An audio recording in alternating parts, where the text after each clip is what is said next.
জয় শ্রীহরি। আজকের বিষয় খুব সুন্দর গুরুত্বপূর্ণ বিষয়। 2026 বৈশাখ মাসে অক্ষয় তৃতীয়া কবে? 19 এপ্রিল না 20 এপ্রিল? অক্ষয় তৃতীয়া প্রতি বছরই বৈশাখ মাসে শুক্লপক্ষের যে তৃতীয়া সেই দিনই অক্ষয় তৃতীয়া পালিত হয়। তো এই 2026 19 এপ্রিল সকাল 10টা 49 থেকে পরের দিন 20 এপ্রিল সোমবার সকাল 7টা 27 পর্যন্ত থাকছে। তবে উদয়া তিথি বা গোস্বামী মত অনুযায়ী পঞ্জিকা মতে 20 এপ্রিল সোমবার সর্বত্রই পালিত হবে অক্ষয় তৃতীয়া। অক্ষয় তৃতীয়ার দিন এই বিশেষ উপায়টি করলে আর্থিক উন্নতি হবে। অক্ষয় তৃতীয়ার যে মাহাত্ম্য কথা আজকে এই ভিডিওর মাধ্যমে আপনাদেরকে বলবো, সঙ্গে থাকুন। আশা করছি আপনাদের ভালো লাগবে। প্রথমেই আপনাদেরকে বলি, একটা লাইক অবশ্যই দিয়ে দিন, আর প্রথম থেকে শেষ পর্যন্ত সঙ্গে থাকুন। বিশেষ গুরুত্বপূর্ণ তথ্য মিস হয়ে যেতে পারে। তো আপনাদেরকে বলি মাহাত্ম্য কথা এই অক্ষয় তৃতীয়ার। অক্ষয় তৃতীয়ার দিন যে যা কাজ করে, ভালো কাজ বা মন্দ কাজ যাই হোক না কেন, সেটাই অক্ষয় হয়ে থাকে চিরকাল। তেমনি সত্যযুগের সূচনা হয়েছিল, ভগবান করেছিলেন সত্যযুগের সূচনা এই অক্ষয় তৃতীয়ার দিন। অক্ষয় তৃতীয়ার দিন ভগবান শ্রীকৃষ্ণ যব উৎপন্ন করেছিল এই মর্তে, এই অক্ষয় তৃতীয়ার দিন। অক্ষয় তৃতীয়ার দিন দ্রৌপদীর বস্ত্রহরণ করার চেষ্টা করেছিল দুঃশাসন, সেটাও অক্ষয় হয়ে আছে। যদিও বা এই দ্রৌপদীর বস্ত্রহরণ দুঃশাসন করতে পারেনি, কোনো কালেও পারত না, কারণ ভগবান শ্রীকৃষ্ণ নারায়ণ সাথে ছিলেন দ্রৌপদীর।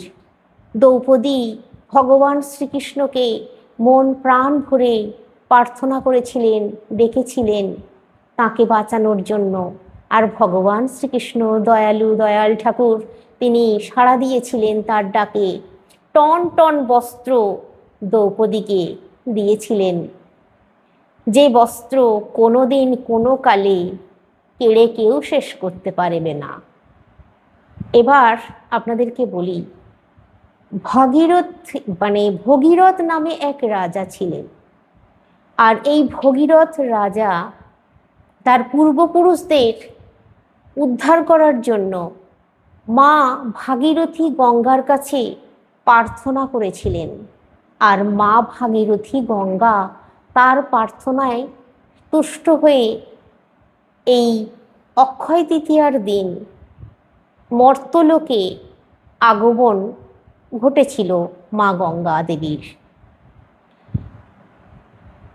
যুধিষ্ঠির, মহাভারতের যুধিষ্ঠির মহারাজ যখন এই পাণ্ডবকুল অজ্ঞাতবাসে ছিলেন, তখন মহারাজ যুধিষ্ঠির সূর্যনারায়ণের কাছে প্রার্থনা করেছিলেন, ভিক্ষা চেয়েছিলেন অন্নের, যে অন্নের কারণে সমগ্র নগরবাসী এই পাণ্ডবকুল খুবই ক্ষুধার্ত ছিল আর দিন যাপন করতে পারছিল না। তখন কাতর মিনতি করেছিল সূর্যনারায়ণের কাছে মহারাজ যুধিষ্ঠির। সূর্যনারায়ণ যুধিষ্ঠির দেবের ডাকে প্রার্থনায় সাড়া দিয়ে অক্ষত পাত্র, অক্ষয় পাত্র দান করেছিলেন, যে পাত্রের অন্ন কখনো শেষ হবে না। আর ওই সময় ওই দিনই ওই দিন থেকে কোনোদিনও শেষ হবে না। যতক্ষণ না পর্যন্ত দ্রৌপদী ওই অন্ন গ্রহণ করবে। মানে দ্রৌপদীর অন্ন গ্রহণের পূর্বকাল সময় পর্যন্ত অন্ন সদা সর্বদাই ওতে থাকবে, কেউ খেয়ে শেষ করতে পারবে না। সমগ্র নগরবাসী পাণ্ডবকুল ওই ভক্ষণ করে দিন যাপন করেছিল। আর অনেকেই আপনারা জানেন বদ্রীনাথ কেদারনাথের কথা। বদ্রীনাথ যে আছে ওখানে প্রতি বছর ভাতৃদ্বিতীয়ার দিন অক্ষয় প্রদীপ প্রজ্বলিত করা হয়। আর ওই প্রদীপ প্রজ্বলিত করার পর ওই বদ্রীনাথের দ্বার বন্ধ করে দেওয়া হয়। কিন্তু 6 মাস পর এই অক্ষয় তৃতীয়ার দিন, যেদিন ওই দ্বার খোলা হয়, সেই দিনও ওই প্রদীপ প্রজ্বলিত অবস্থাতেই দেখা যায়। বহু দর্শকের ঢল আজও সেখানে এই অক্ষয় তৃতীয়ার দিন। তো এমনই সমস্ত ঘটনা এই অক্ষয় তৃতীয়ার দিন ঘটেছিল। আর এই অক্ষয় তৃতীয়ার দিন আপনাদেরকে জব দিয়ে কি করবেন সেই বিষয়ে বলবো। তার আগে বলি আপনাদেরকে আরেকটি ঘটনার কথা। এটা হচ্ছে চন্দন যাত্রা। চন্দন লেপন করা হয় অক্ষয় তৃতীয়ার দিন থেকে 21 দিন পর্যন্ত পুরী ধামে বৃন্দাবনে মানে ভগবান শ্রীকৃষ্ণকে চন্দন লেপন করা হয়। তাই আপনারাও অক্ষয় তৃতীয়ার দিন ভগবান শ্রীকৃষ্ণকে চন্দন লেপন করতে পারেন। ভগবানের শ্রীচরণে, ভগবানের বক্ষে, কপালে আপনারা চন্দন লেপন করতে পারেন। আর একটু অগুরু যদি তার সঙ্গে মিশিয়ে নেন আরও ভালো হয়। তাহলে এই দিন আপনারা এই বিশেষ কাজ করুন, যে কাজটার কথা বলছি। অবশ্যই এই অক্ষয় তৃতীয়ার দিন আপনারা জব নেবেন, কিছুটা জব নেবেন। আর এই জব আপনারা যে বাড়িতে নিয়ে আসবেন, অবশ্যই কিন্তু এই দিন একটু হলেও জব বাড়িতে কিনে নিয়ে আসবেন। আর জবের তৈরি খাবার যদি এই দিন খেতে পারেন, যে কোনো একটি জবের তৈরি খাবার আপনারা এই দিন যদি খেতে পারেন, 5 জনকে যদি খাওয়াতে পারেন, তাহলেও কিন্তু ভালো হয়। আপনারা যদি এই অক্ষয় তৃতীয়ার দিন জবের আটার লুচি তৈরি করে ভগবানকে ভোগ নিবেদন করতে পারেন, তাহলে কিন্তু ভগবান খুব প্রসন্ন হন। আপনারা জবের আটার লুচি তৈরি করতে পারেন, তার সঙ্গে একটু ক্ষীর পায়েস তৈরি করতে পারেন, একটু ভাজাভুজি তৈরি করে নিতে পারেন। নিয়ে যদি ভগবান শ্রীকৃষ্ণ নারায়ণকে ভোগ নিবেদন করেন এই অক্ষয় তৃতীয়ার দিন, মা লক্ষ্মী থাকবেন সাথে, তাহলে আপনাদের সংসার থেকে দেখবেন দুঃখ দারিদ্রতা নিমেষের মধ্যে দূরীভূত হয়ে যাবে। আপনার এই দিনটা অক্ষয় হয়ে থাকবে। সারা বছর আপনি দেখবেন নির্বিঘ্নে শান্তিতে দিন যাপন করতে পারবেন। এবার আপনাদেরকে বলি, এই যে জব আপনারা কিনে নিয়ে আসবেন, এক মুঠো জব কিনে নিয়ে আসবেন, দশকর্মার দোকানে পেয়ে যাবেন, কোনো অসুবিধা নেই। আর জবের তৈরি আটা ময়দা আপনারা ইচ্ছা করলেই পেয়ে যাবেন। যে কোনো মুদিখানা দোকানে আপনারা বলবেন প্যাকেটজাত পাওয়া যায়, কোনো অসুবিধা নেই, আপনারা নিয়ে আসতে পারেন নিশ্চিন্ত মনে। কিন্তু আপনাদেরকে যে কাজটা করার কথা বলবো, এটা জব দিয়ে যেহেতু, তাই আপনাদেরকে এক মুঠো জব কিনে নিয়ে আসতে হবে। এই জবটা আপনারা কিনে নিয়ে এসে কী করবেন জানেন? একটা ছোট্ট যদি কুনকে থাকে, মানে বেতের তৈরি যে কুনকেগুলো হয়, সেগুলো পেলে বেশি ভালো হয়। এরকম ছোট্ট করে পাওয়া যায়, ওটাও কিন্তু দশকর্মার দোকানে পাওয়া যায়, আপনারা চাইলে নিয়ে নিতে পারেন। আর যদি একান্তই ওই কুনকে নেই, তাহলে একটা ছোট তামার ঘট নিতে পারেন, তাতে একটু কাপড় বেঁধে নিতে পারেন, বা তামার ছোট বাটি নেবেন, বাটিতে একটু লাল শালু কাপড় বেঁধে নেবেন। এমনি ওপেন রাখবেন না, তার উপরে আপনারা করবেন কি, তার আগে অবশ্যই কিন্তু ভালো করে বাটিটা বা ঘরটা মাজা ধোয়া করে নেবেন। একান্তই যদি তামার ঘট বাটি নেই বা কুনকে নেই, তাহলে আপনারা মাটির তৈরি একটা ঘট নিতে পারেন, তাহলেও চলবে। কিন্তু আমি আপনাদেরকে বলছি ছোট নেবেন, মাটির ছোট যে খুঁড়িগুলো হয় ওগুলো হলেও চলবে। আপনারা নিয়ে নেবেন একটা ছোট মতো মাটির ভাঁড় বা খুঁড়ি নিয়ে নেবেন। ওই মাটির ভাঁড়ের মধ্যে আপনারা ওই জবটা দিয়ে দেবেন। ওই মানে পুরো জবটা, ওই যে এক মুঠো জব পুরোটাই ওই ঘটের মধ্যে দিয়ে দেবেন। এই অক্ষয় তৃতীয়ার দিন এই কাজটা করুন, অত্যন্ত শুভ জানবেন। এবার ওই যে জব ঘটের মধ্যে দিয়েছেন, ঘটের মধ্যে এবার আপনাদেরকে দিতে হবে কি, একটা লক্ষ্মী কড়ি।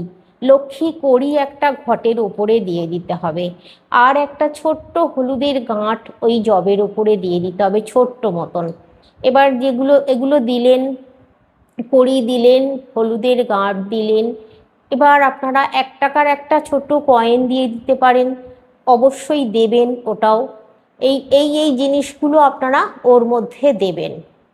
এবার আপনারা করবেন কি, একটা এলাচ, এলাচ লক্ষ্মীর জিনিস, মা লক্ষ্মীর, এলাচ একটা ওর মধ্যে দিয়ে দেবেন। দেওয়ার পর আপনারা ওই ঘটের মুখে একটা পান রাখবেন, পানের ওপরে একটা সুপারি রাখবেন। কিন্তু অবশ্যই মনে রাখুন, একটি লাল মানে শালু কাপড় দিয়ে ওই ঘরটাকে বাঁধতে হবে গলা পর্যন্ত, সুতো দিয়ে, লাল সুতো দিয়ে বেঁধে দিতে হবে। তার উপরে এই জিনিসগুলো দেবেন, তার উপরে ওই পান আর সুপুরিটা দেবেন। দিয়ে আপনাদের বাড়িতে যেখানে লক্ষ্মী নারায়ণ আছে, এটা লক্ষ্মী নারায়ণের উদ্দেশ্যেই করবেন, গণেশ ঠাকুরের উদ্দেশ্যে নয়। হ্যাঁ, আপনাদের বাড়িতে গণেশ ঠাকুরও যদি থাকে কোনো অসুবিধা নেই, কিন্তু লক্ষ্মী নারায়ণের উদ্দেশ্যেই এই কাজটা করবেন, এই জবের কাজটা করবেন।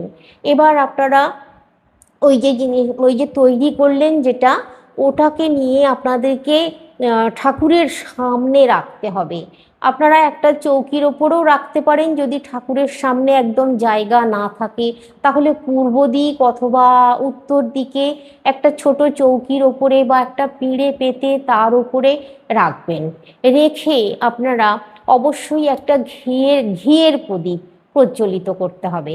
আর অবশ্যই একটু ধুনো ধূপ প্রজ্বলিত করতে হবে। আর এখানে আপনাদেরকে বলি, একটু ধুনোও জ্বালাতে পারেন, কিন্তু ধুনো যে জ্বালাবেন, ধুনোটা ছোবড়া দিয়ে জ্বালাবেন। ছোবড়া দিয়ে একটু ধুনোর গুঁড়ো দিয়ে ধুনোর ধোঁয়া আপনারা করতে পারেন এই দিন, খুব ভালো উপকার পাবেন। আর অবশ্যই ঘন্টা বাজিয়ে ফল মিষ্টি ফুল দিয়ে ভালো করে পুজো অর্চনা করবেন এই দিন। দেখবেন এই কাজটা করুন, করে রাখুন। আর এই যে জিনিসটা করলেন, এই জিনিসটা যে রাখলেন, সঙ্গে সঙ্গে নামিয়ে নেবেন না যেন পুজো করার পরেই। ওইভাবে একভাবে মানে স্থায়ীভাবে 9 দিন রাখতে হবে। 9 দিন পর আপনারা ওইখান থেকে নিয়ে সমস্ত জিনিস জলধৌতি করে দিতে পারেন। কড়ি আর টাকাটা আপনারা রেখে দিতে পারেন ধুয়ে, বাকি সব জিনিস জলে দিয়ে দেবেন। যদি তামার ভাঁড় হয় তাহলে মাজা ধোয়া করে তুলে নেবেন, যদি মাটির ভাঁড় নিয়েছেন তাহলে সব সমেত জলধৌতি করে দেবেন। আর টাকা আর কড়িটা শুধুমাত্র নিয়ে নেবেন, নিয়ে লাল শালু কাপড়টায় ভালো করে বেঁধে আপনাদের টাকা পয়সা রাখার জায়গায় সারা বছর রেখে দেবেন। আপনারা যে কোনো ভার নিয়েছেন, কিন্তু মানে ওই টাকাটা আর কড়িটা নিয়ে নেবেন। নিয়ে ওই লাল শালু কাপড়টা দিয়ে যেটা ঘট বেঁধেছিলেন ওর মধ্যে কাপড়টা খুলে নেবেন, নিয়ে ওর মধ্যে ওই জিনিসগুলো ভালো করে পুঁটলি বেঁধে আপনারা আপনাদের টাকা পয়সা রাখার জায়গায় রেখে দিন। যদি ব্যবসা করছেন তাহলে ব্যবসায় টাকা পয়সা রাখার জায়গায় রেখে দিন। আর বাকি জিনিসগুলো জলে দিয়ে দিন, মানে জলধৌতি করে দিন। অবশ্যই কিন্তু খেয়াল রাখুন, পুকুরের জলে বা নদীর জলেই কিন্তু দিতে হবে, যেখানে সেখানে গাছের গোড়ায় টোড়ায় ফেললে হবে না। এক্ষেত্রে আপনাদেরকে ভালো করে বলে দিলাম, এটা কিন্তু খুব ভালো করে মনে রাখবেন। আর এই কাজটা করলেই আপনারা কিছুদিনের মধ্যে যে একটা যোগ তৈরি হচ্ছে উন্নতির, আপনারা নিজেরাই উপলব্ধি করতে পারবেন। দেখবেন অক্ষয় হয়ে থাকবে এই দিন, অবশ্যই মিস করবেন না, এই কাজটা অবশ্যই করবেন। খুব লাভবান হবেন দেখবেন আপনারা। এবার আপনাদেরকে বলি, এই দিন অবশ্যই এই যে কাজ করছেন অক্ষয় তৃতীয়ার দিন, এই অক্ষয় তৃতীয়ার দিন অবশ্যই কিন্তু নিরামিষ খাবার খেতে হবে। ভুলেও কিন্তু আমিষ জাতীয় খাবার খাবেন না। ঠাকুরকে যদি ভোগ নিবেদন করেন, ওই যে বললাম যবের তৈরি লুচি দিতে পারেন ভোগ, আপনারা ওই ভোগ নিজেরা গ্রহণ করতে পারেন, করে থাকতে পারেন, তাতেও কিন্তু অসুবিধে নেই, তাতে বরং মঙ্গল হবে, ভালো হবে। তবে হ্যাঁ, আপনারা নিরামিষ ভাত খেতে পারেন, তাতে কোনো অসুবিধা নেই, কিন্তু খেয়াল রাখবেন মাছ মাংস ডিম পেঁয়াজ রসুন বা কোনো মদ জাতীয় জিনিস, নেশার কোনো জিনিস এই দিন কিন্তু খাওয়া চলবে না। আর অবশ্যই কিন্তু বাড়ির প্রত্যেক সদস্যের উদ্দেশ্যে বলছি, প্রত্যেক সদস্য যখন ওই যে পুজো অর্চনা হবে, ওই ঘট বাঁধাবাঁধি করবেন, ঘট রাখবেন, তখন অবশ্যই সবাই যেন পুজোর স্থানে থাকে, আর সবাই যেন শ্রীহরির ধ্বনি তোলে, অবশ্যই যেন সকলেই যেন এই কাজটা করে। জয় জয় শ্রীহরি বা জয় মা লক্ষ্মী, অবশ্যই যেন এই ধ্বনি উচ্চারণ করতে হবে। আর অবশ্যই যখন ওই ঘরটা বাঁধতে শুরু করবেন, প্রথমেই একটু শঙ্খধ্বনি করে দেবেন, একটু ঘণ্টার ধ্বনি করে দেবেন। তারপর ওই ঘট ভালো করে বাঁধার পর, পুজো অর্চনা হয়ে যাবার পর শেষে আবার ভালো করে শঙ্খধ্বনি করে দেবেন। তবে এই ক্ষেত্রে বলি, মহিলাদের পিরিয়ড চলাকালীন এই কাজ করা যাবে না। বাড়ির যে কোনো ছেলে মেয়ে, বাড়ির কর্তা গিন্নি, যে কেউ এই কাজটা করতে পারেন, নিষ্ঠার সঙ্গে ভক্তির সঙ্গে করুন, বিশ্বাস রাখুন উপকার পাবেনই পাবেন। আর এই দিন অবশ্যই, এই অক্ষয় তৃতীয়ার দিন তুলসী গাছের কাছে একটি ঘিয়ের প্রদীপ বা সর্ষের তেলের প্রদীপ প্রজ্বলিত অবশ্যই করবেন। আর তুলসী গাছে অবশ্যই জল অর্পণ করবেন। এই কথাটাও কিন্তু ভালো করে মনে রাখুন। দেখুন, অক্ষয় তৃতীয়ার দিন তুলসী গাছে জল বিনা রাখবেন না। আর যদি সম্ভব হয়, শ্রীহরি নারায়ণের চরণে আপনাদের বাড়িতে যদি জলশঙ্খ থাকে, জলশঙ্খে গঙ্গা জল ভরে শ্রীহরির চরণ ধুয়ে দেবেন। এতে করে কি হবে জানেন? ভগবান শ্রীহরি নারায়ণের কৃপা লাভ করবেন। আর ভগবান শ্রীহরির নারায়ণের যে কৃপা পায়, সেটা কিন্তু অক্ষয় হয়ে থাকে। তাই বলছি, অক্ষয় তৃতীয়ার দিন এই কাজগুলো অবশ্যই করুন, দেখবেন জীবন মঙ্গলময় হয়ে উঠবে। আজকে রাখছি, সকলে সুস্থ থাকুন, ভালো থাকুন, শ্রীহরি নারায়ণের কৃপায়।